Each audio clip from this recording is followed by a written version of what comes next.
to Fox News.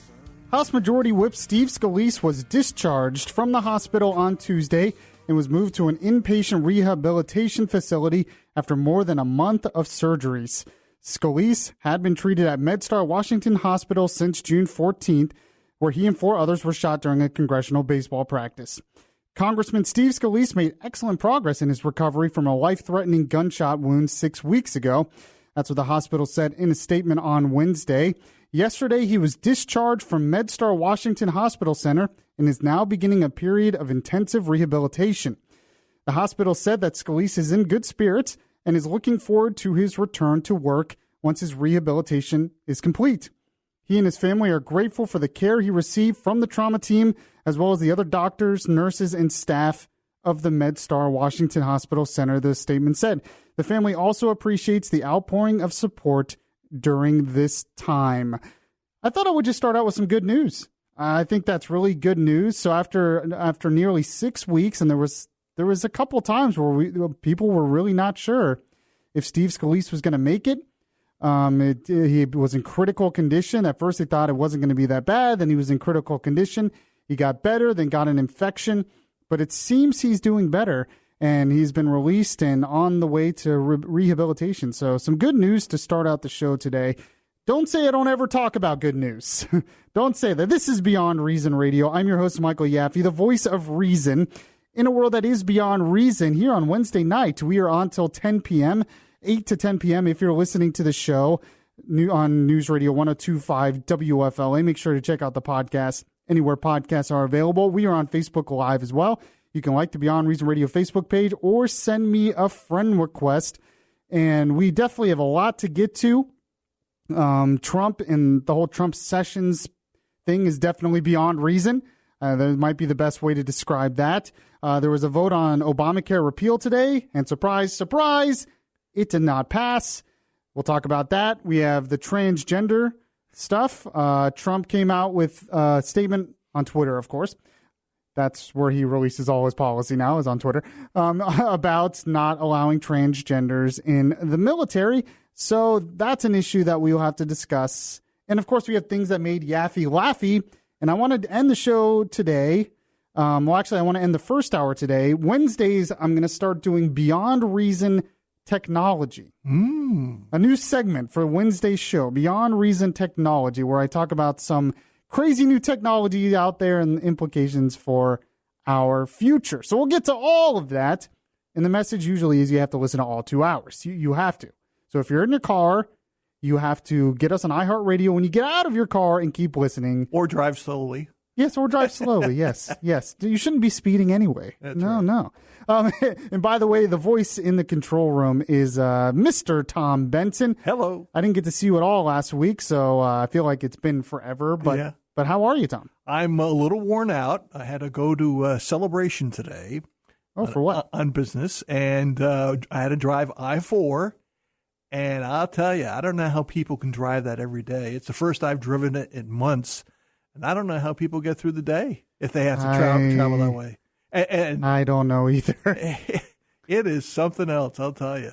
And and what happens is all the other streets get backed up if there's an accident on I-4. Sure. So it's amazing, too, how one accident can, just back you up forever. Well, sometimes it doesn't even have to be an accident. I saw an instance today where there was just a police car off to the side with his flashing lights on, and that slowed everybody down just to rubberneck. Rubberneck traffic. Oh, it's the worst.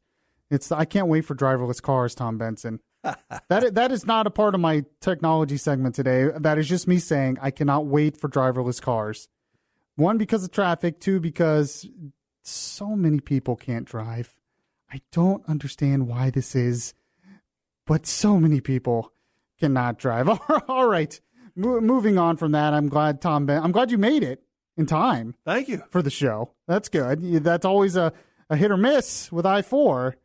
You never really know. So before we get into a lot of the Trump stuff and other breaking news, I want to get into this speech yesterday that John McCain did. He came. You have to give him credit. The guy just had major surgery to remove a blood clot. He just was told that he has brain cancer, which is most likely lethal, fatal. It's going to be. And he comes back to make a vote and give this speech. And he actually looked pretty good giving the speech, considering all that's happening. So it doesn't seem like the brain cancer has progressed too much yet, which is good news.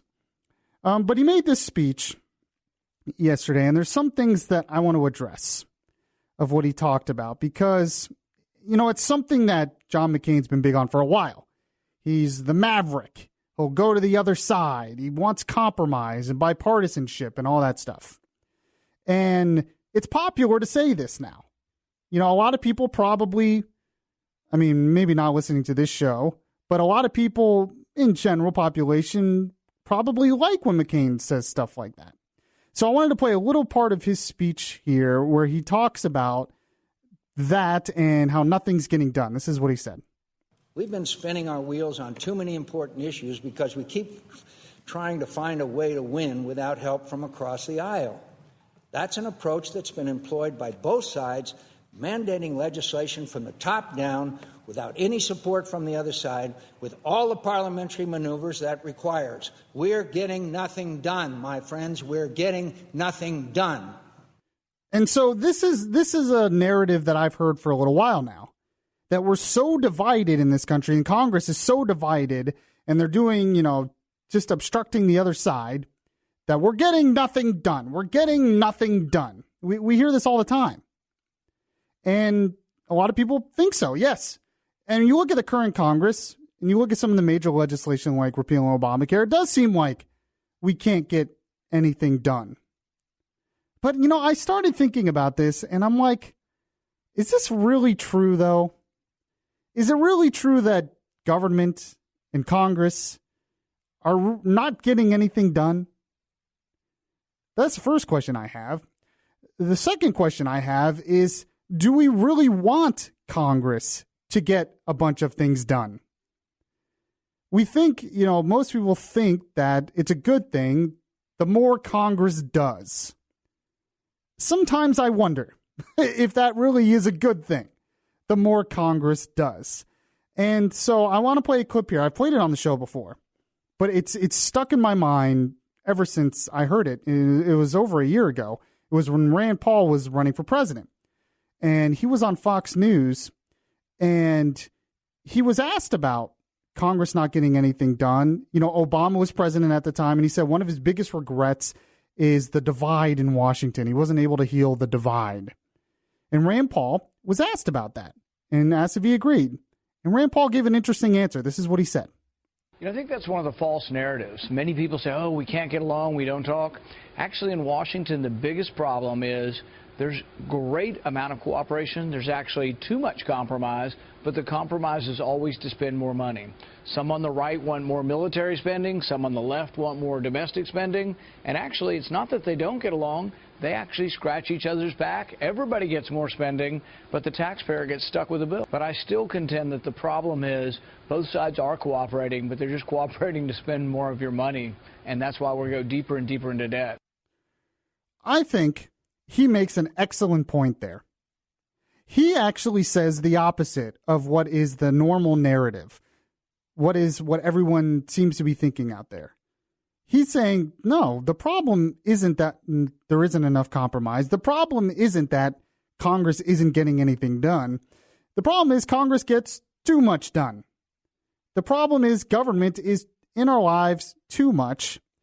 But not only that, the biggest problem is Congress seems to eventually agree to spend more of your money. To spend more of your money. It seems like every year we have these debates because we see the debt. We say, well, we need to cut spending. But at the end of the day, they really don't cut spending. They seem to just get more and more done. Now, I actually looked it up. How many bills are passed from each Congress? Because we hear this narrative, Congress doesn't get anything done, like John McCain said. Well, in the current Congress, which is started in January 3rd this year, 115th Congress, 43 laws have been enacted. 212 passed resolutions. 283 got a vote. Only 2 failed bits of legislation. 2. In the previous Congress, remember this is every 2 years, each Congress lasts 2 years, the 114th Congress, they had 329 bills. Remember, everyone said that was a Congress. The previous Congress never got anything done, never got anything passed. Well, when you look at it, it seems like they still were somehow able to get all this done. 329 bills, and nobody knows what all these are. 708 passed resolutions. 661 got a vote.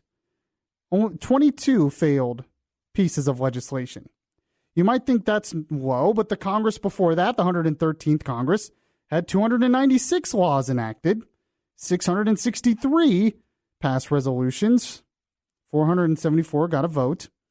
The Congress before that, we're back to 2011 to 2013 now, 284 laws were enacted. You go to the 111th Congress, this is 2009, 2010, 385 laws were enacted. You go to the Congress before that, 460 laws were enacted. Now we're back 10 years. And we're saying we see Congress is getting nothing done, but 10 years ago they passed in that Congress 460 laws in those 2 years. In the last Congress, they passed 329. Yeah, that's over 100 difference, but that's still a lot. I mean, when you look at all of them, it usually ranges at the most I see in the past 20 years was 1999, 2000, they passed 604 laws. But usually it ranges from, it goes to 600 and it might go down to 400 or around 500. And still a lot. And lots of resolutions passed. And not many vetoes, especially under Bush, but Obama didn't veto a whole lot. And it seems like Congress is getting plenty done. And usually it's passing laws that just make things worse. And a lot of this stuff we don't know about. We can't keep track of all of this. And so is this narrative, I just wonder if this narrative is really true. That Congress, now, when you look at major legislation, maybe there's some major legislation that can't get done, the really political hot topics. But I don't know. Sometimes I just think this is a talking point. So you look at spending then. Now, that was how many laws were enacted. You look at spending. Oh, we can't get anything done. Well, they sure seem to figure out a way to spend more of your money. This year, the fiscal year 2017, federal gross spending is $4.1 trillion. That's up from last fiscal year, which is $3.9 trillion. And that's up from 2015, which was $3.7 trillion. Let's go to 2014, $3.5 trillion. So for a Congress that can't get anything done, they sure seem to figure out every year how to spend more of our money. And the debt continues to climb. So for a Congress that can't get anything done, in Obama's term, we raised the debt $9 trillion. And this doesn't even count the bureaucracy, what they're doing, or the federal registrar and all of the regulations that have been going on in the bureaucracy. It just seems like we hear people complaining about gridlock in Congress, yet government continues to grow. And so when McCain says nothing is getting done, there's a part of me, honestly, that's happy about that. The problem now, though, is we need to pass legislation that gets government out of our way, that gets rid of a lot of this government stuff that's been passed in past Congresses. But I don't know. I just think this is a good talking point. I admire McCain for being able to make this speech. Tough guy. But it's just, I don't know. I think this is a narrative, and this is just one of these things that's out there that always drives me crazy, that people get upset that Congress can't get anything done. And it's that mindset that we need to look to Washington to solve our problems. And I don't want to look to Washington to solve all our problems. That is the problem. Yeah, I was going to say, a wise man once said, government is the problem. Yeah, not the solution. It is the problem. But we have to get to a point where we get rid of a lot of that stuff because government's created the problems. So maybe some gridlock isn't so bad, except now we really need to do things like repeal Obamacare. McCain said something else that I want to talk about when we'll get to that in the show. I want to talk a little bit more about compromise.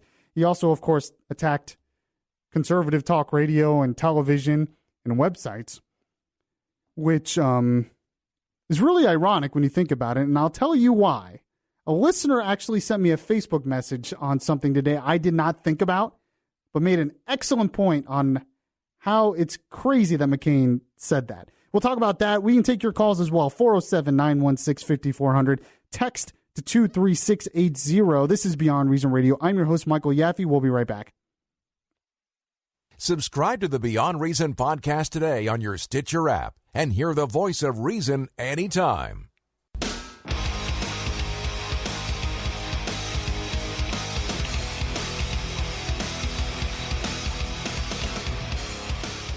The voice of reason in a world that is beyond reason is back now.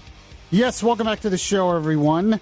This is your voice of reason, Michael Yaffee. We're doing the show till 10 p.m. tonight. Talking a little bit about what McCain said about how we need to compromise with the other side, how he's saying nothing is getting done. And it just seems like the government gets too much done. Now, it has gotten bad in some instances in terms of the Democrats are completely obstructing cabinet appointments and other appointments that are usually part of the regular process. So it's gotten so bad that they're trying to obstruct Trump from getting people in certain positions. And then that's definitely a problem.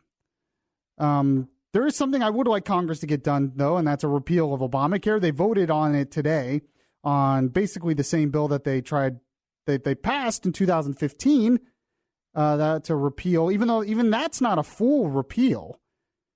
Even that's not one. And they still can't pass that. So now they're talking about passing what they're calling skinny repeal. Skinny repeal. Oh, boy. I mean, it's better than nothing, I guess, but geez Louise. Let's take a call on that. Let's go to Steve in Melbourne. Steve, how are you today?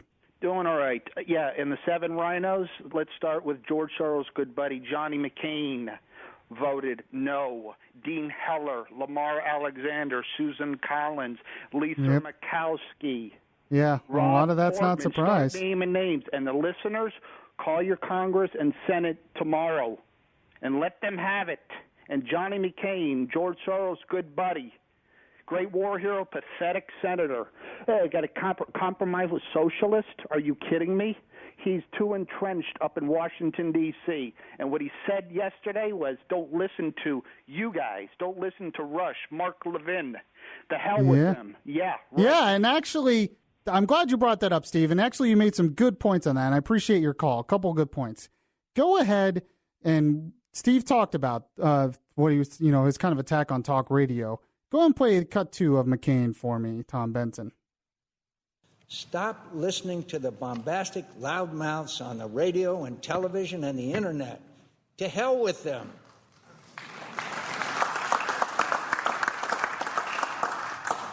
They don't want anything done for the public good. Our incapacity is their livelihood. They don't want anything done for the public good. I mean, it kind of starts from the premise that government is one who automatically goes out the public good. But you know what's really ironic about that? Really funny about that? I didn't think about it until a listener pointed it out to me. I wonder if he's talking to his daughter, Meghan McCain. She's on Fox News, and she's one of those bombastic voices on television, like he said, conservative that goes out and talks about these things. I wonder if he would say that to his daughter's face. I'm sure he has. But I mean, and she's very outspoken on a lot of this stuff. She's not one of these quiet, timid types. She's extremely outspoken on that. So I thought that was interesting. I mean, he doesn't want people to listen to them because they're not the biggest fans of McCain. So, I mean, that's basically why. But Steve made another really good point, actually. He talks about you want to compromise with socialists. And really, that's kind of one of the issues with this whole bit about compromise. Because you think about this, it just seems like every time our side has to compromise, it's on their premise. So you look at the Democrats put out their Better Deal. They have this new platform, the Better Deal, which I talked about yesterday, and which is something I'll probably talk about a little bit later in the show. A lot of Republicans are kind of laughing at it. I would not laugh at it. I take it seriously and fight it with serious proposals, because there are people, regular everyday Americans that will resonate because Republicans don't seem to stand for anything. So don't laugh at it. But you look at things in the Better Deal. One of the things in the so-called Better Deal is the minimum wage. They want to raise the minimum wage to $15 an hour. Now, conservatives, Republicans, don't want to raise it at all because it's not necessary. It creates more unemployment in a lot of situations. It raises prices in a lot of situations, and it basically prevents a lot of young people and low-skilled people from entering the workforce. But what happens then? Well, if we compromise, like John McCain says, we always have to compromise with them. So we want nothing. They want $15 an hour. And so we end up with like $12 an hour if we go to compromise. You notice that? So every time we compromise, it seems like we compromise to grow government. Yeah, we're growing government a little bit slower, but we're still growing government. It's always how it starts. And, some people don't like slippery slope arguments, but that's how it is. We compromise a little bit and a little bit more and a little bit more and a little bit more. And then all of a sudden we're in a big mess. So it's like with healthcare. It started with Social Security, then went to Medicare, then we got Medicaid, then we got S-chip, and then we expanded Medicaid, and now we're at Obamacare, and now they want us to compromise with single payer. And it just started with some of these little compromises a long time ago and gets into what we are now. And, we talked about when, Steve said, how do you compromise with socialists? So another issue, healthcare. It seems like more and more Democrats want single payer. We want a free market system. Well, at least we used to. The Republicans, like the ones he mentioned on the phone call, don't seem to want that anymore. But we used to want a free, conservatives anyways, wanted to run a free market system. You have two completely opposite ideologies there. One, government in complete control. One, private market. So what does the compromise usually look like? Well, it looks like something like Obamacare. That's basically what Obamacare is. It's a compromise it was trying to be a compromise between private markets and socialism. But what did that do? We just ended up moving closer to socialism. It didn't happen right away, but we compromised. He was trying to compromise with this idea of single payer and private and put it all together, and all it did was make things worse. This is what always happens. It happens with spending. Oh, we need to compromise with spending. So you have the Republicans. Well, I can't really say the Republicans anymore because they don't seem to stand for these things anymore, but you have conservatives who say we need to cut spending. Not just cut the rate of growth, but cut it because the debt's too high. And you have Democrats who want to continually raise it. So how do you compromise with that? Well, you just cut the rate of growth. So government continues to grow, but we feel good because there's compromise? No. There has to be a point in some of these issues where you actually stand up for what's right and get them to compromise with you. So you start with the platform of we're going to cut the budget $500 billion. And they say, and I mean real cut, and then make them compromise with us and force them into a position where, okay, maybe we'll compromise and do it $250 billion, but we're still cutting the budget. But it never seems to work that way with the kind of compromise that McCain wants. It's like Rand Paul said, they always seem to get along, and it always seems to grow government and spend more of your money. And it's kind of like what Steve said, the phone caller. How do you compromise with socialism? That's what they want. And if we're getting to a point, you can't do that. But this takes real leadership. And we don't have that in Congress. And frankly, I don't think we have it in the White House, at least not on Obamacare. Which moves on to the next subject that's kind of beyond reason, in my opinion, and it's this whole thing with Jeff Sessions. I don't understand it. I mean, I guess I understand it intellectually, but it just boggles my mind that Trump continues to go down this road.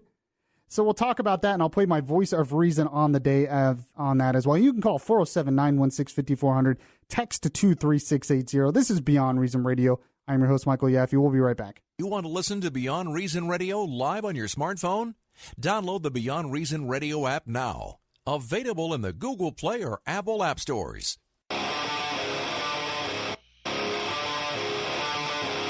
This is Orlando's Smart Talk Radio. Beyond Reason Radio continues now. 407-916-5400, text to 23680 if you want to participate in the show. This is Beyond Reason Radio. I'm your host, Michael Yaffee. Make sure to follow me on Twitter at Beyond Reason R. You can also like the Beyond Reason Radio Facebook page or send me a friend request. Search Michael Yaffee, send me a friend request. I will accept it. So Ann Coulter apparently had a conversation with Trump recently and is not happy with this whole thing about Jeff Sessions. It says, according to the New York Times, frustration among conservatives has been building for some time. Weeks ago, Mr. Bannon brought Ann Coulter, the firebrand pundit, to see Mr. Trump. According to two people briefed on the visit, Ms. Coulter railed at the president that he needed to focus more on his core supporters. However, it would appear that this really didn't have an impact. So a lot of these populist-type conservatives who supported Trump very loyally. I mean, Ann Coulter wrote a book, In Trump We Trust, as you all know. But you have Ann Coulter, you have Newt Gingrich, you have members of Congress, even Trey Gowdy, Rudy Giuliani, Tucker Carlson, Mark Levin, Rush Limbaugh, all these people, Britt Hume, who just don't get what Trump is doing with this Jeff Sessions thing. Because Jeff Sessions has been one of the most loyal supporters of Trump. And even now, even as of today, Jeff Sessions hasn't said anything bad about Trump over this. And Trump continues to trash him. In fact, Trump tweeted out today, he says, why didn't AG Sessions replace acting FBI Director Andrew McCabe, a Comey friend who was in charge of Clinton investigation but got big dollars for his wife's political run from Hillary Clinton and her representatives? Drain the swamp. So he keeps pointing out, why didn't Jeff Sessions do this? But you didn't want him to do any of this stuff when you got in. You can't complain about Jeff Sessions for doing what you wanted and then say, oh, well, you didn't do this. You told him not to go out. You told people not to go after Hillary Clinton. We don't want to go after her. We want to help her heal. Now you're upset that he's not doing it. That makes no sense. Ann Coulter, though, apparently made a good point. Told the president, be a man. If you don't want Sessions, then fire him. You're the president. So Trump's kind of playing this game, which makes no sense, where he's almost like bullying from behind. Instead of talking to Sessions personally, like any true leader would do, he's going on Twitter and bashing him to everyone else, trying to make everyone hate him. Of course, the opposite effect is happening. Everyone doesn't understand why Trump is doing this.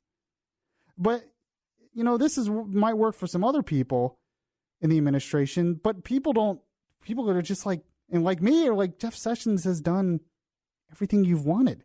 He's been one of the most loyal people. He expensed a lot of political capital to endorse you, the first senator to endorse you. And then Trump goes out in a Wall Street Journal interview and says, oh, well, he only endorsed me out of, because he wanted to make it better in his home state or something like that.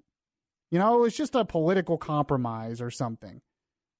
No, he endorsed you because he believed in your message. He believed in your platform. And you, in a campaign speech, when you announced Jeff Sessions was there, said, Jeff Sessions is a great friend of mine. I mean, he would say that over and over again during the campaign about Sessions. And now you're not acting like a friend. But the worst part about this is none of this inspires, and I talked about this on yesterday's show, but this is not good leadership, especially in government. because you need allies. You need people on your side. And when you start going behind the back and bashing your most loyal people, there are other people in your administration who will be like, well, if he's doing this to him, what's he going to do to me? There's talk that Rex Tillerson is a little worried now because Rex Tillerson is like, if he's doing this to Jeff Sessions, what is he going to do to me? They're calling it Rexit, by the way. Rexit if he leaves. But I mean, it really doesn't make any sense. Trump is so bent on loyalty. You have to get in and kiss his ring and do, act like you're the most loyal thing. But even that doesn't make any sense because Jeff Sessions has been doing that. So, and you're still going after him. So most of this, in my opinion, is just trying to take the heat off him over the Russia stuff. So he goes out in this interview, and because Trump can't have any kind of heat on him at all, he goes to this whole Jeff Sessions thing and says, well, this is Jeff Sessions' fault because he recused himself. So he's basically just throwing Jeff Sessions under the bus, trying to make him the fall guy. But the problem is, how can you get anything done if you make everybody your enemy? And your most loyal people your enemy? And the one senator who has believed in all of your policies and has started implementing your policies, this is good leadership. I just don't see it. I just don't understand it. And this really worries me because more and more conservatives, more and more of these big time Trump supporters are going to, if he keeps doing stuff like this, they're going to leave the Trump train. And what Trump does then, after he loses this conservative base, is worrisome. I don't know where he'll go to next. Is he going to go more towards the Democrats? I don't know, but they're not listening to his advice. Now, one person who was trying to give him advice was Tucker Carlson. Tucker, on his show this week, made a plea to Trump to stop with this Jeff Sessions stuff. So this is my voice of reason of the day on this topic. Tucker Carlson made some excellent points on this, and here's his little monologue on that. Unfair to the presidency. Well, the Russia investigation is certainly that. It's unfair to the country, too. The whole thing is stupid and disingenuous, as we pointed out many times, and it helps nobody but the partisans who are pushing it. So it's easy to understand the frustration the president feels. But publicly attacking Jeff Sessions for all of that, that is nuts. Senior White House staff thinks so, too. They have asked the president to stop, so far without success. Meanwhile, Sessions hasn't said a word. His only public comment has been a press release describing his plans to crack down on sanctuary cities. That's his job. That's the point here. Jeff Sessions is doing what he was hired to do, as he has done since day one.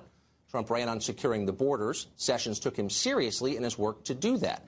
Trump promised to end Obama's policy of harassing local police departments. Sessions has done that, too. In an administration in which many appointees act like they have no idea what their boss ran on, let's import more refugees, one of them said the other day, to predictable media applause. Jeff Sessions has stayed true to the ideas that got Trump elected. That's why the left hates Jeff Sessions more than any other member of the cabinet. They are rejoicing tonight, and not just because Sessions is suffering and humiliated, but because the Trump coalition seems to be fracturing. The left wants to believe, they tell you this all the time, that Trump got elected because he's famous and voters are dumb. But that's not what happened. Trump got elected because he said true things that everybody else was afraid to say. Namely, the American middle class is in deep trouble, and elites in both parties don't care. They're happy to replace hurting Americans with foreign workers who will work for less and not complain. Voters knew in their bones that message was true because it is true. Republicans in Washington absolutely hated hearing that, and they hated Trump for saying it because it implicated them, except for Jeff Sessions. Sessions agreed with that message. That's why he endorsed Trump and left a good job in the Senate to work for him, which is how we got to this weird and ominous moment where the one guy in Washington who actually believes in Trumpism is being forced out of his job by Trump himself. The president should remember that the ideas he ran on are bigger than he is and will remain that way. That last point is a good point, and I don't know if he is going to take it to heart though. Trump, I don't see any evidence that he is, but he ran on ideas that are bigger than him personally, and stop with this trying to deflect from personal attacks and do your job as the president. If you don't like people, fire them. That's your job. But don't do this whole weird routine on Twitter where you kind of bully him behind the scenes and try to degrade him to everyone. Talk to him. But he's been the most, it's just the most beyond reason thing. And what's really beyond reason is I'm getting people, we callers on the morning show, callers on this show, people on my social media who think Trump's absolutely right on this. Sessions hasn't been doing anything. I'm thinking, have you been paying attention? Sessions has been doing everything Trump wanted. He didn't go after Hillary Clinton. That's not what he was put there to do, for one. But Trump did not want to go after Hillary. Oh, well, Sessions can do it on his own. Oh, okay. So now we were first mad at Sessions for not doing what Trump wanted. Then you find out that is what Trump wanted. Then you blame him for doing what Trump didn't want or something. I don't know. How does this make any sense? I frankly don't understand it. Tom Benson, you opened your microphone. You looked like you had something to say. What's up? Some people just follow anybody off a cliff, whether he's right or wrong, It's just, Trump is running the White House with this sort of authoritarian tactic where he's the boss. He's the boss. Do what I want. If anything makes, do what which, I get that when you're the boss, you have to direct things to do it, but it's just, I don't know. I just don't understand. It's more of like personal stuff. Well, Sessions made me look bad by recusing himself, so I hate him now. And it's like, what? You're the president. He's doing a good job, and he's doing what you wanted. But but recusing himself made me look bad. So, be above all this. You're the president of the United States. You're not in an 8th grade clique. Yeah, exactly. Yeah. Exactly. I just don't understand. Oh, let's take a call here real quick. Let's go to Patrick in Winter Park. I had a comment on something I was talking about earlier, too, with the Democrats and Republicans. And what's your take on everything, Patrick? Hey, Michael. Thanks for taking my call. Really appreciate you and really enjoy the show. Thank you. I completely agree about Jeff Sessions. That is the problem when you stack your cabinet with really good members of Congress. But what I was saying, I'm just sick of both Republicans and Democrats at this point. Democrats are going to stick together whether they're dead wrong, and Republicans can't seem to stick together even when they're dead right. I think it's about time for us to, get a convention of states together, come together as people, and tell them that they can't do it, and levy a zero balance budget upon them. Say, hey, you can't spend any money if you don't have it. Yeah, that's a great point. I appreciate your call. Convention of States, I've talked about this before. Mark Levin's a big proponent on that. He has a book, The Liberty Amendments, that talk about that. I've read it. It's very good. That's an idea. I mean, something's got to be done. It's just the Republicans are really screwing things up because they're not standing for what they should be, which is free market capitalism, less government, less spending, paying down the debt. These are all things they ran on, but they are not even close to doing it. And they're going to lose their base. The old guard is probably happy it's falling apart. It seems to be falling apart. Yeah, I guess so. 407-916-5400. Text to 23680 in the next segment. Some Beyond Reason technology. This is Beyond Reason Radio. I'm your host, Michael Yaffee. We'll be right back. You know what's Beyond Reason? Yaffee is now on YouTube. Go to YouTube now and just search Beyond Reason Radio. The conscience in your ear telling you the difference between right and wrong. Yaffee is back on the air. So I find more and more evidence every day that the robots are taking over. They are just taking over. And I guess we just got to accept it, man. The robots are going to be their slaves soon. Okay, maybe not their slaves. So I wanted to do the first time I'm doing this segment, Beyond Reason technology, and we'll see how it goes. But a couple stories I found dealing with some new technology and the implications of it, of course, have to do with robots or a type of robot. Now, Tom Benson, have you ever seen, I don't know if you even have one, have you ever seen these robots that vacuum your floors? They've actually been out for a little while. Sure. Oh, yeah. Yeah, do you have one by any chance? I don't, but I know people who do. Yeah, my brother has one. Really likes it. Yeah. It's by the company iRobot. They're called Roombas. Right. They seem innocent enough, right? They don't seem like they could do any harm or anything or do it. They just clean. That's it. By the way, that company iRobot made a lot of the drone technology that the military uses. Oh, really? Believe it or not. They make a lot of money doing that, which is very interesting. It's a totally separate subject, but it turns out that these new Roombas, I got this from newser.com. It says, it may be smart to put robots in your work in your home, but is it wise?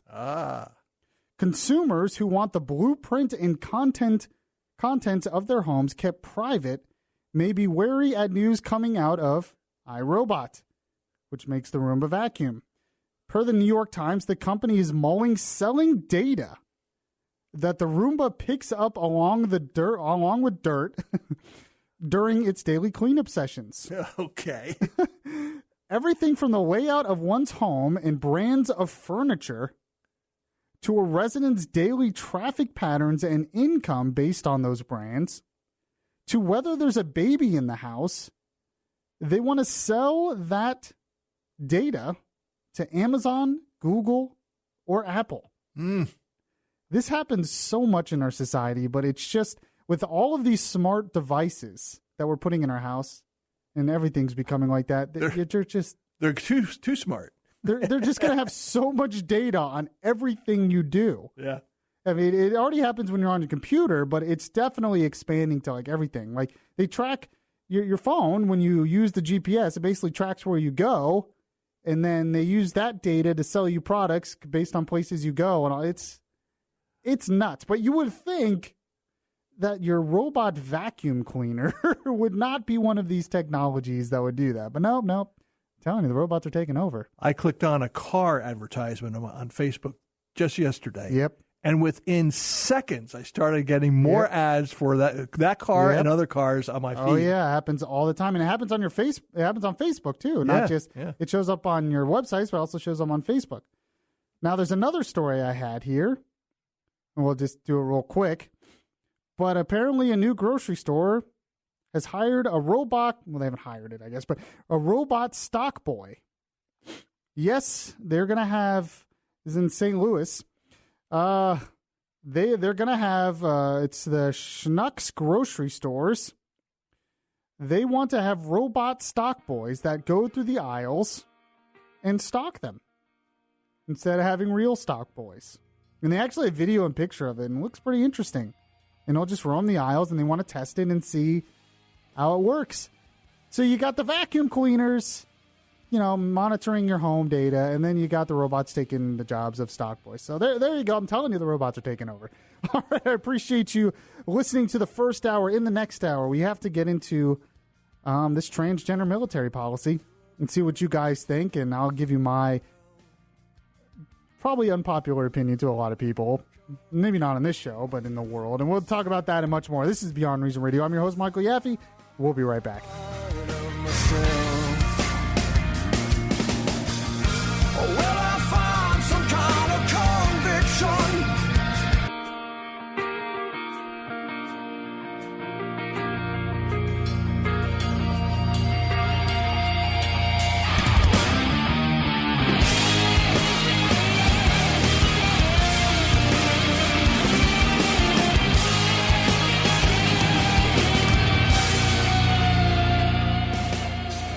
This, according to thehill.com, momentum for a skinny Obamacare repeal bill is growing in the Senate as one by one other measures to reform the nation's health care law fall by the wayside.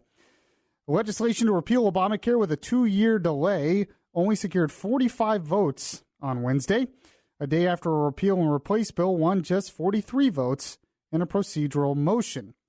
Those tallies suggest Senate Republicans may have to narrow their goals to win 51 votes for legislation in the face of unified Democratic opposition.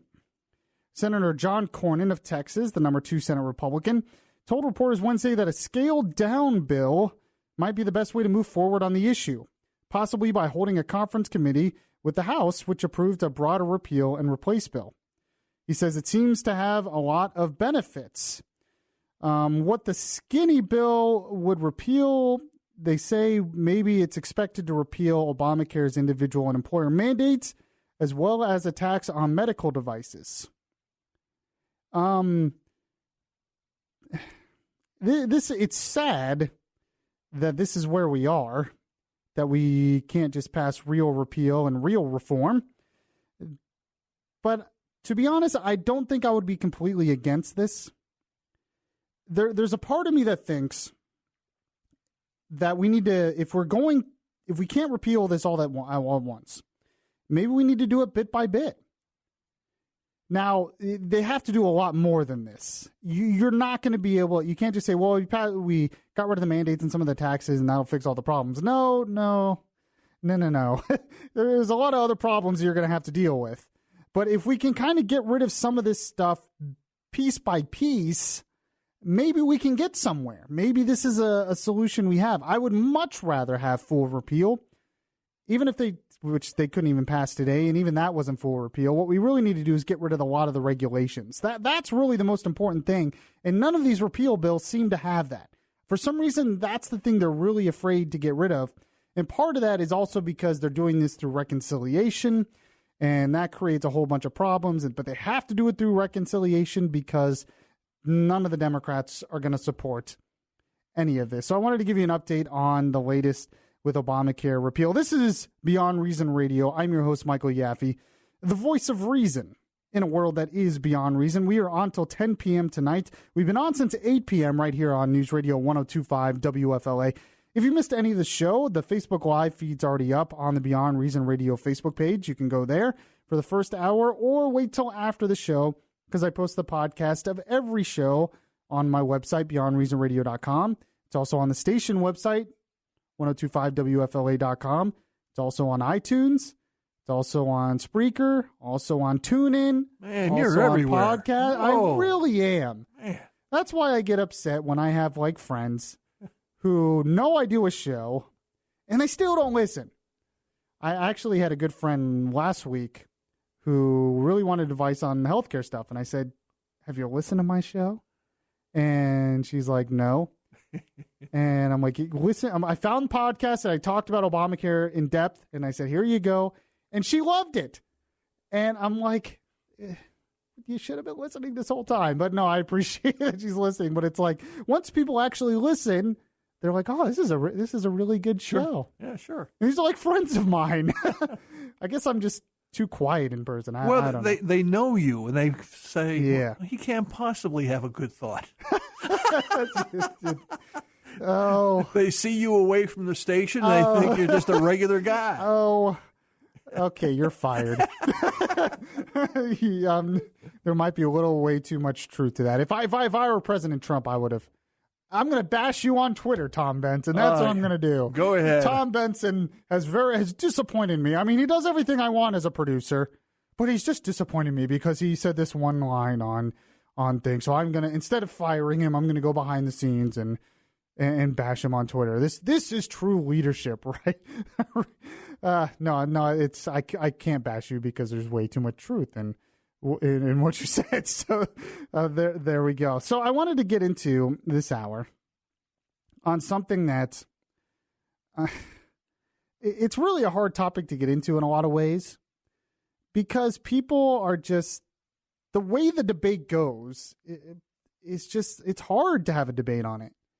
And that's the fact that President Trump today tweeted out that he's going to ban transgenders serving in the military. He said, after consultation with my generals and military experts, please be advised that the United States government will not accept or allow transgender individuals to serve in any capacity in the U.S. military. Our military must be focused on decisive and overwhelming victory and cannot be burdened with the tremendous medical costs and disruption that transgender in the military would entail. Thank you. He ended with a thank you. It's a lot more official than usually. Well, he stopped at 138 and he wanted to get to 140 characters. I guess so. Now, it is a little weird that this is literally how he got the policy out there, is on Twitter. There were a lot of his staff and everything didn't know this was coming. General Mattis didn't know this was coming today. I mean, apparently they were doing a study and that General Mattis was a part of, to see the effect of transgender in the military and all that stuff. But I actually agree with this move. And there's a lot of reasons to agree with that we're going to get into. But it's so hard to have a debate on this subject because what you're labeled as immediately is a bigot, is a hater, is all these other stuff. I had one of my friends on Facebook who was really upset Trump did this and said, what a horrible person. I had people, I criticized some of this transgender stuff. There was a girl who says she's a guy and started having a period. And I said, and she said, that doesn't make me any less of a man. And I said, yes, it does. And that's a new thing that's going around now. Transgender males, quote unquote, having periods, but still saying they're men. But to be completely honest with what Trump did here, it's actually completely impossible to ban transgenders in the military unless they openly admit they're transgender. If you're quote unquote transgender, you could easily join the military. You just have to do it as your biological sex. So if you're a man, you can join the military as a man. But that's not what they want. So many of them, they're men. They say they're a girl on the inside or in their mind or something, and then they want to join the military as a woman, even though they're not. And this creates, obviously, a lot of problems. It ruins unit cohesion. It makes girls uncomfortable because they have to do a lot of stuff with these guys that say they're girls, shower together, all this stuff. So are you implying that these transgenders are simply volunteering for the service because they want to push an agenda? Well, I don't think a lot of the individual transgenders are, but I think, yes, the policy, because this was brought out by Obama, and this was not a big controversy in the military as far as I understood. The only reason Obama put forward this policy was to push forward an agenda, to get people to make you validate that transgenderism is what it is. But it's not. There is a lot of debate still out there, very reasonable debate. And I'm going to read an article in the next segment from someone who used to be a transgender, who says now it's a mental disorder. It's called gender dysphoria. And treating it like it's anything other than that is a problem. And that's where the debate really is, because really it's a state of mind. I mean, it really is. When they often compare it to race. That's how they win the argument, because, you say, well, they were born that way, or that's who they are. Like racism. People who are racist, you say, how can you criticize someone for being what they are? Accept them for what they are. Exactly. Yeah. But race is completely different, because race was exactly what you were. If you're black, it's obvious you're black. You are a human being in every sense of the word. You just have a different skin tone. So racism was completely illogical, because they would say, oh, they're inferior because of their skin color, even though there was no science whatsoever to back that up. That we're all the same, 99.9% the same genetically as human beings. So racism told us to ignore reality. And that's why it was bad, because it told us to ignore reality. We should accept people of all colors because they are just like us. But with transgender, it's the complete opposite. We're told ignoring reality is a good thing now. So when a man says he's a woman, that's ignoring reality. And we're supposed to now, racism, it was bad to ignore reality, which it was, but now it's good to ignore reality when we look at someone who's a man but says they're a woman, or the opposite, and we say, well, we just have to accept that. Well, no, it's not reality. That's just the way it is. There's because it's all mental. It's a state of mind. It's something that you've convinced yourself in your mind. There's no biology to it.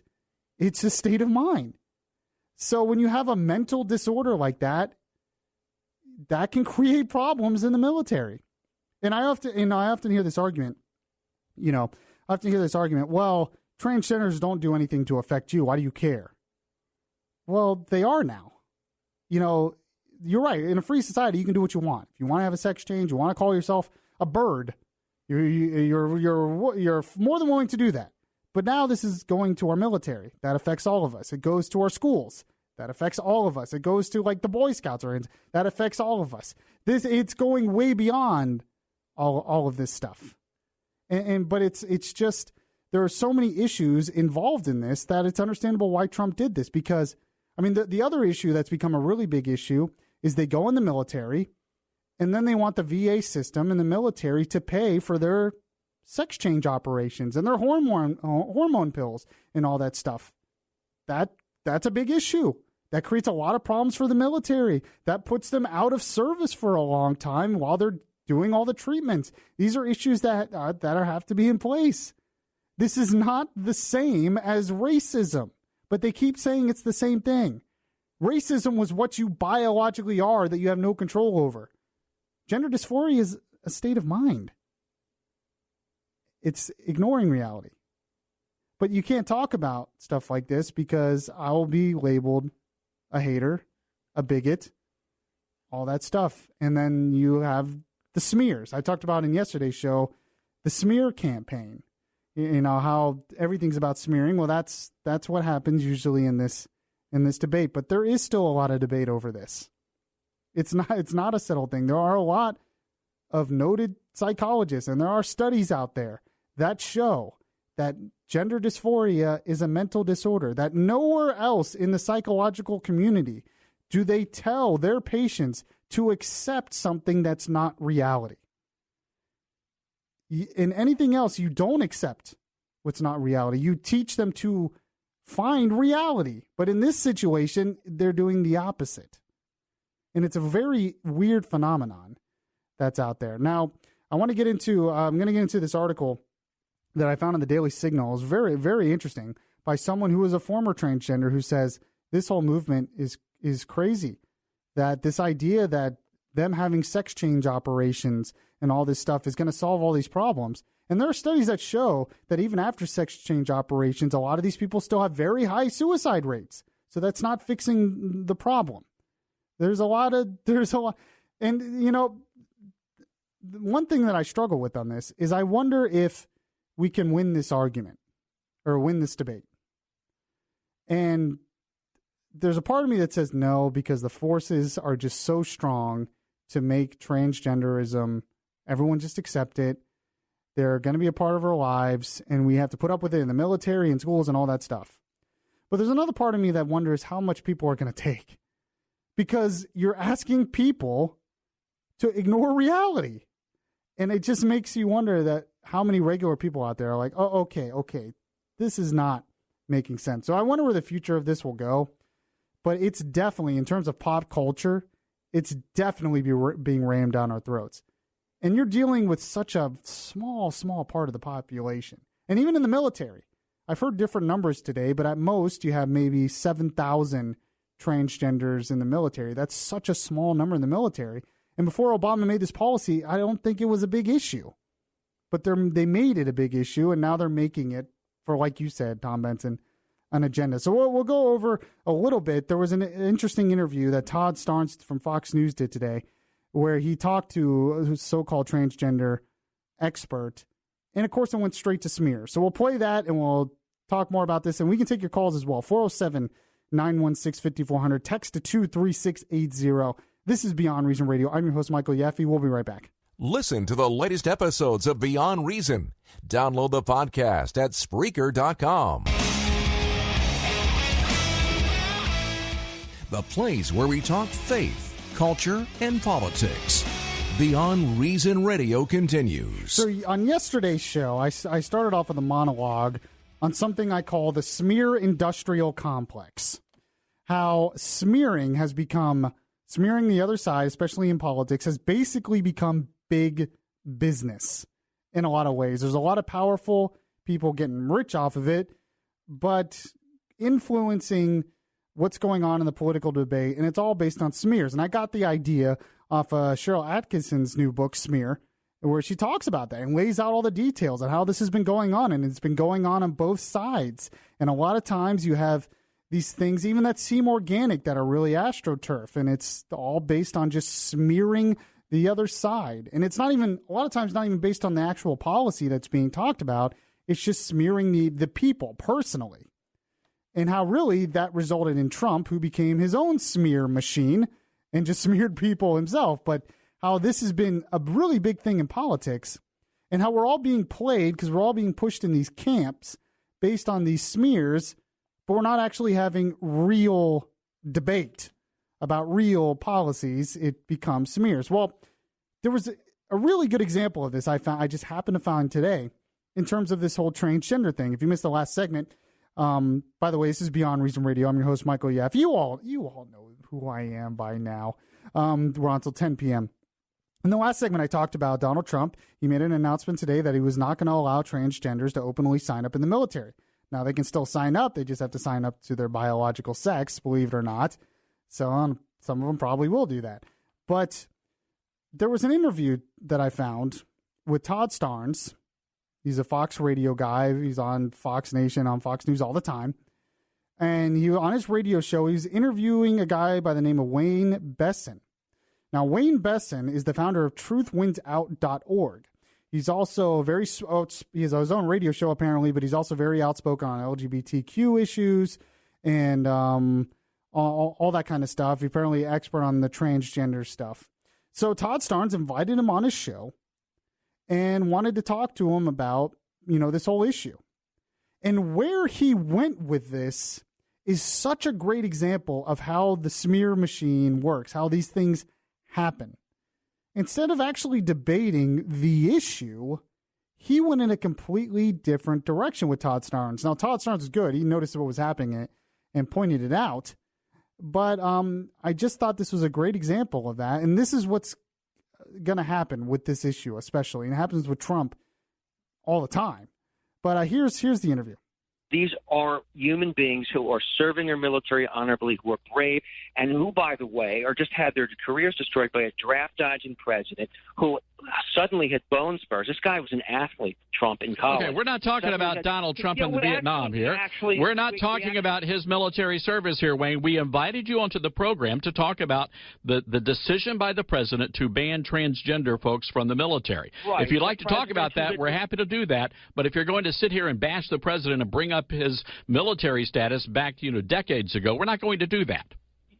Your choice. I think you're afraid to talk about it. I think you're afraid to talk about it. I think you're trying to dodge this question as he dodged the draft with his fake bone spurs and miraculously healed after the Vietnam War ended, and which, by the way, he couldn't remember which foot they were on during the campaign. So what did he do there immediately? What happened there? He immediately went to the smear. So he's invited on to talk about this whole issue with transgenderism, and he's invited on to give an opposite opinion. But what did he do? He immediately went to smearing the president as being this so-called draft dodger who had bone spurs and he was miraculously healed and all this stuff, and it was a smear on the president personally. And it had nothing to do with what was being discussed. He's still the president now. He can still make decisions. There are lots of people, advisors and other people who have been influencing him to make these decisions. And this guy immediately goes on, instead of debates the issue, he immediately just starts smearing. And this is what happens all the time. And I just thought that was a great example of where this is going. So they're going to go on and they're just going to smear Trump personally. And it's not going to work. Not on this issue. Now, I have to admit, I was a little surprised that Trump did this today. Because Trump has been pretty pro-transgender, pretty pro-LGBT, probably more than any other Republican president in history. At least he was in the campaign. And even Caitlyn Jenner, Bruce Jenner, formerly Bruce Jenner, he came out and he said the same thing, that couldn't believe that Trump was doing this. It's surprised by that. Now, we all realize why Trump is doing this, right? He was trying to distract from the whole Sessions stuff.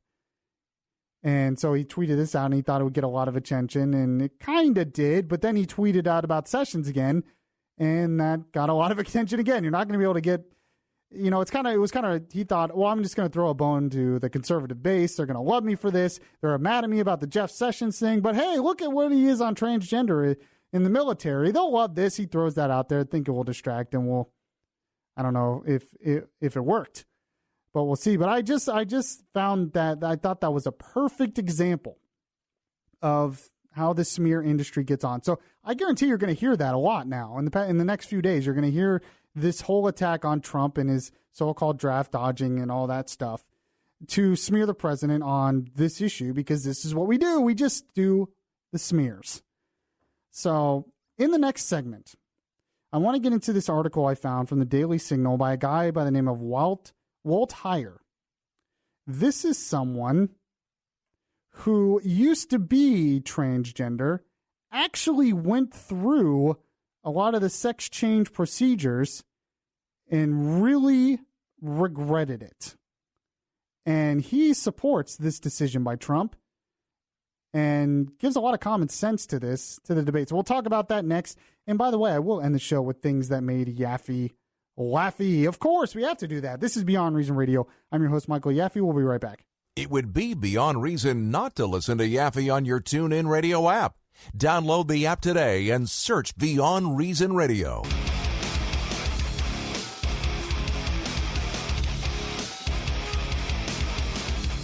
Your safe space for conservative thought, not for political correctness. Yaffee is back right now. Yes, this is Beyond Reason Radio. I'm your host, Michael Yaffee, the voice of reason in a world that is beyond reason. If you have any comments on what we're talking about, we've been talking about the whole transgender thing. Trump has banned them from being able to actively join the military, at least openly.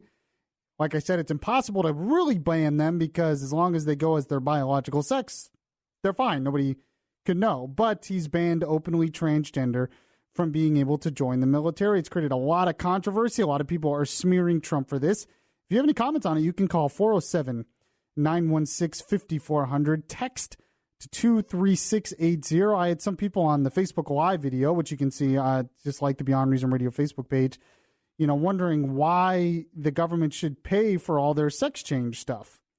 And they shouldn't, is my opinion. That's one of the problems, is that's what's happening. They would have to go in and then the government, the military, be forced to pay for a lot of these procedures. How does that help the military readiness? When you go in the military, they have a job. They have a specific job to do. And these are things that they have to consider. I mean, there's a lot of non-transgenders who can't join the military because of different reasons, whether physical or mental. And that's just the reality. Not everyone can join the military. Now, like I said, this probably isn't really even that big of an issue because it's such a small amount of people. But, they're making it to put forward an agenda. But I found an article. You can call 407-916-5400 or text to 23680 with any of your comments. Very interesting article on thedailysignal.com by a guy by the name of Walt Heyer. Now, he has a website that's sexchangeregret.com. And he raises public awareness about those who regret gender change and the tragic consequences suffered as a result. He talks about how he believes Trump made the right decision. He says, as someone who lived as a trans female for several years, I should know. He continues on in this article. He says, when I discovered Congress voted earlier this month to not block funding for transgender-related hormone therapies and sex change surgeries, I wondered if it considered how devastating this would be to the fitness, readiness, and morale of our combat-ready troops. I mean, see, this is one of the issues. People say, well, transgender doesn't affect you, but this affects the military. This affects us having to pay for this. It's one thing if you want to be transgender in your life in a free country, but this is going way beyond that. It says, in July, the House of Representatives voted down Missouri Republican Vicky Hartzler's amendment to the National Defense Authorization Act, which would have banned the military for funding such treatments. He says, perhaps they've forgotten that our military was forged to be the world's strongest fighting force, not a government-funded, politically correct medical sex change clinic for people with gender dysphoria, which is what it is. Not transgenderism, it's gender dysphoria. He continues on here. And now, remember, this is a guy who thought he was transgender at one point, went through sex change operations at one point. He said gender dysphoria, the common diagnosis for one who feels at odds with his or her birth gender, develops from prolonged anxiety and depression. People are not born that way. He says the proof for a diagnosis of gender dysphoria is having strongly held feelings, but feelings can and often do change over time. This is one of those things, you know, we tell people this is one thing our society does all the time now. We'll do what feels good. This is all based on feelings. No, sometimes you shouldn't do what feels good. You could have wrong feelings. It's part of life. It says the military is expected to prepare its members in warfare to kill, destroy, and break our enemies. The most important factors in preparing a strong military are not hormone therapy, surgical sex changes, or politically correct education. He says we need psychologically fit, emotionally sound, highly trained troops to protect our nation from its enemies. While countless homeless vets are currently sleeping under cardboard boxes or waiting for life-saving care from the Department of VA, the Veterans Affairs, we learned that transgender military recruits now qualify for preferential coverage for sex change procedures that are scientifically unproven and extremely costly. He goes on to say, he says, I myself was fully sex reassigned from male to female and eventually came to accept my birth gender. He says, I have over 70 years of firsthand life experience, 8 years of living as a woman, 20 years of researching the topic, and 12 years of helping others who, like me, found that transitioning and reassignment surgery failed to be proper treatment and want to restore their lives to their birth gender. So this is someone, you know, this is someone who can actually have the debate. Are you going to call this guy a hater?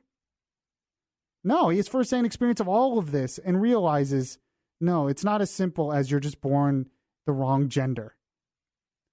He says transitioning can be expensive, up to $130,000 per person. For numerous body mutilating and cosmetic procedures over many months or years to fashion the body to appear as the opposite sex. And this is another thing I hear. People say, well, gender and sex are two different things. And now they try to act like, well, they're not related.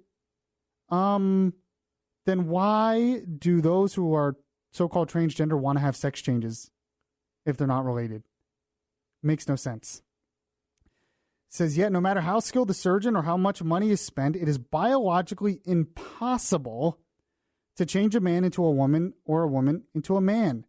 The change is only cosmetic. That's a brilliant point, actually. The DNA does not change. Exactly right. There are DNA and other things in your body that make you a man or a woman, unless you have another type of physical disorder that makes you physically both.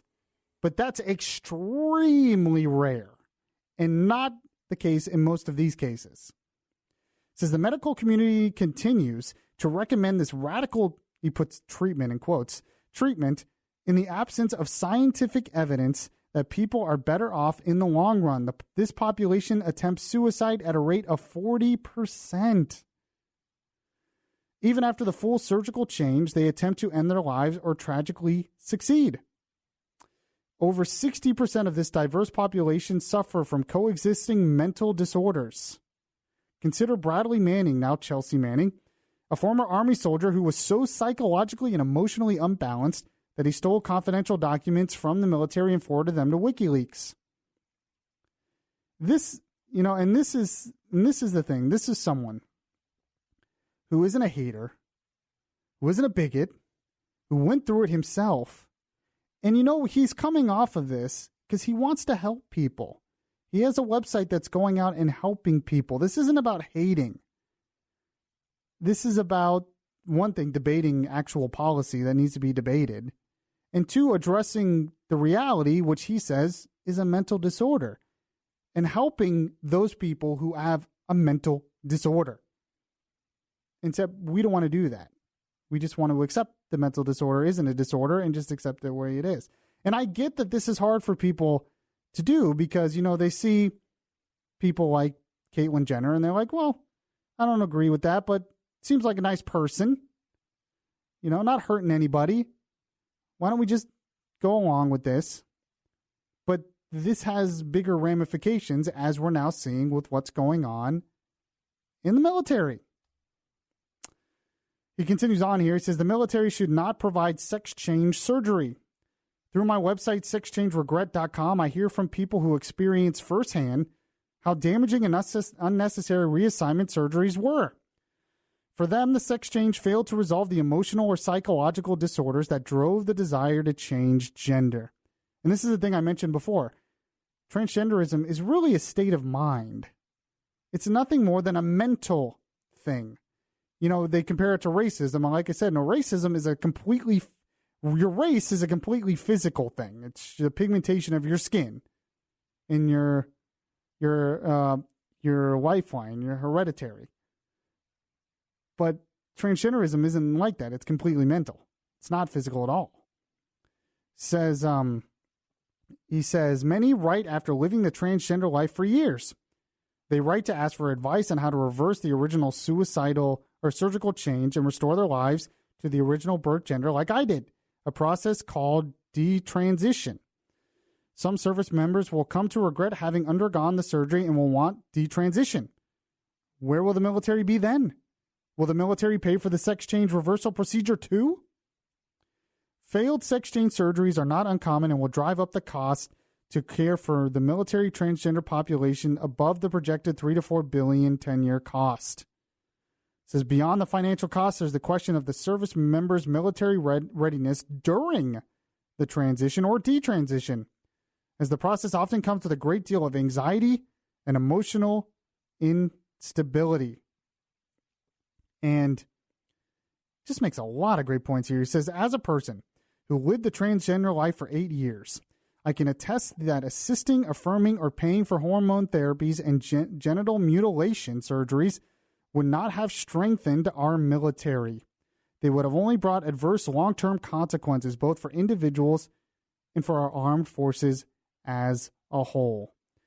All of this from someone who went through it himself and realized, no, something's not right here. I hope more people like him speak up, because that's the only way we're going to fight back against some of this craziness, I think. Because people like, me, who are not, obviously I'm not going through anything like this. They're just call me a bigot or a hater. But this is someone who actually went through it. And according to him, this is a lot more common than you would think. And it's not based on hate or anything like that. It's a real debate. So I thought that was good stuff from the dailysignal.com. Get you thinking about that. All right. We will end the show with things that made Yaffee laughy. This is Beyond Reason Radio. I'm your host, Michael Yaffee. We'll be right back.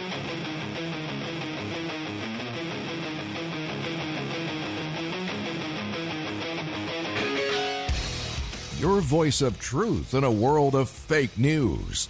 Beyond Reason Radio continues right now.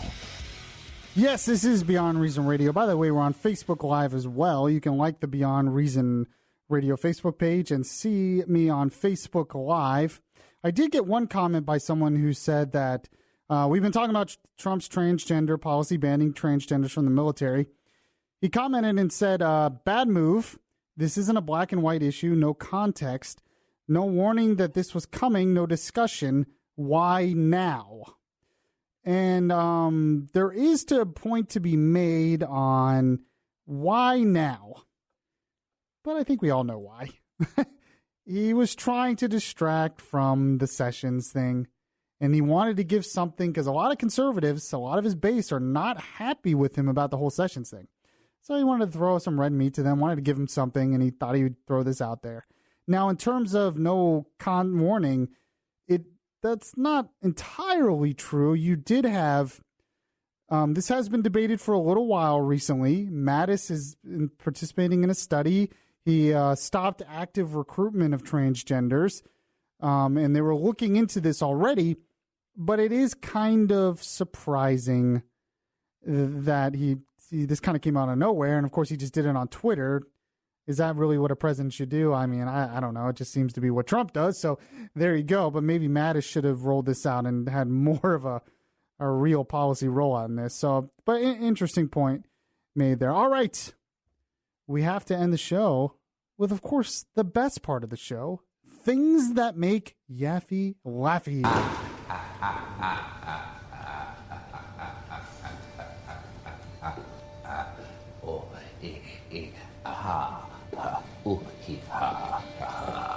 Yes, things that make Yaffee laughy. So, Tom Benson. Yes, sir.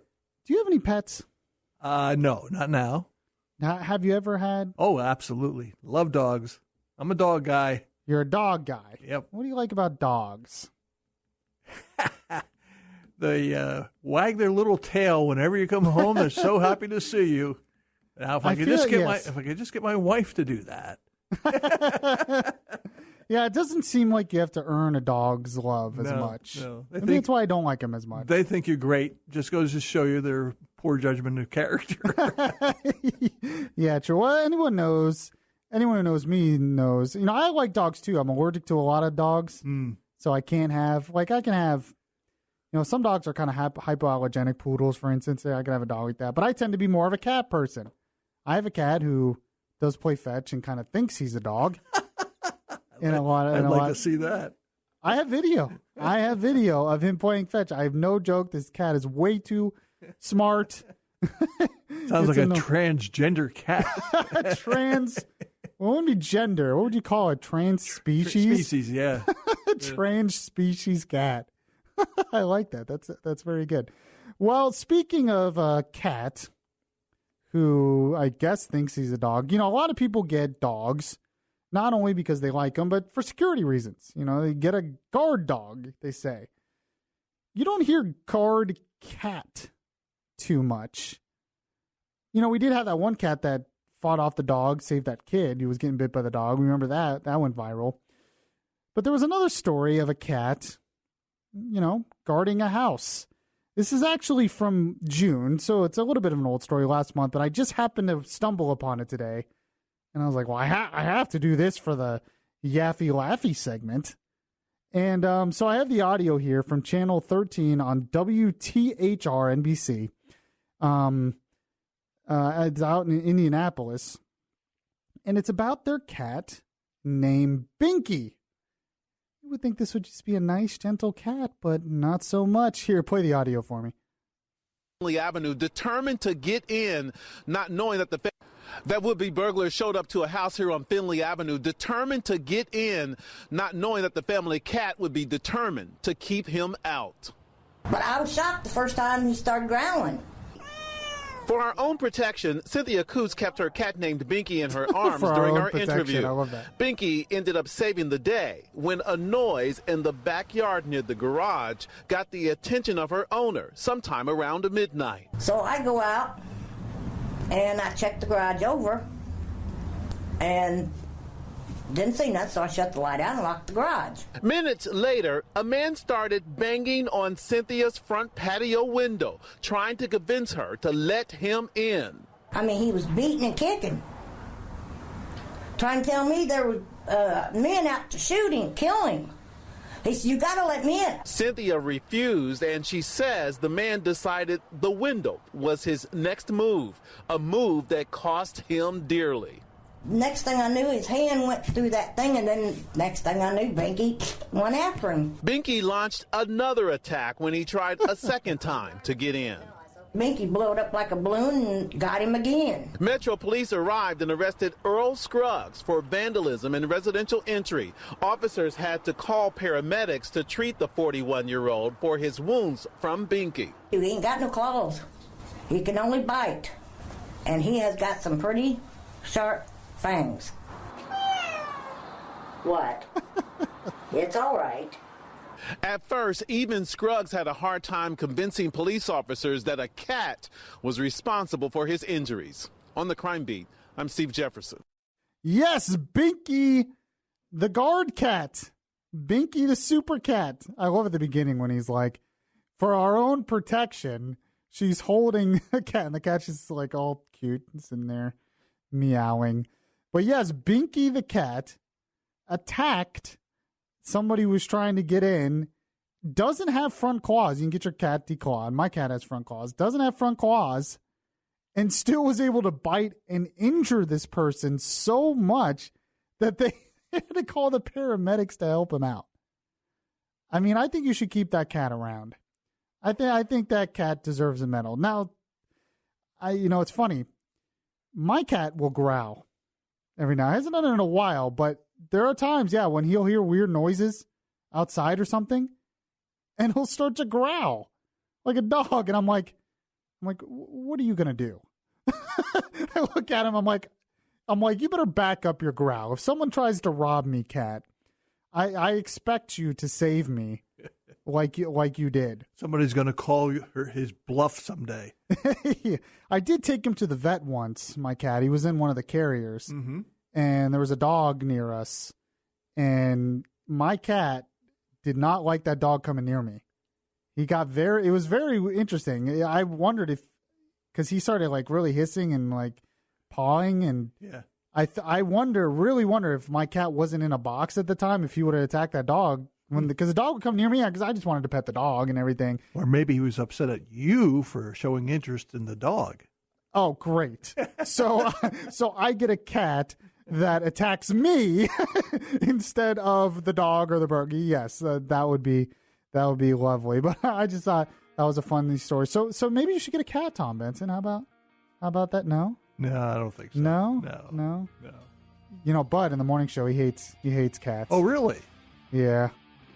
I don't know. He always makes fun of me for my cat. I feel like you have to earn a cat's love a little bit more. Like dogs, they're just blind loyalty. That's right. But I think that makes a better connection. No, cats only come around when they want something. Well, they own the place. You're just renting it from. All right, I appreciate you. I appreciate y'all listening and hearing me rant about my cat. We'll talk more tomorrow about what's going on with Jeff Sessions, if anything else happens with that, Obamacare repeal vote, the Democrats' new platform, and whatever else breaks the news. That is Beyond Reason, and I'll be your voice of reason, and I'll catch you guys next time. Oh, well,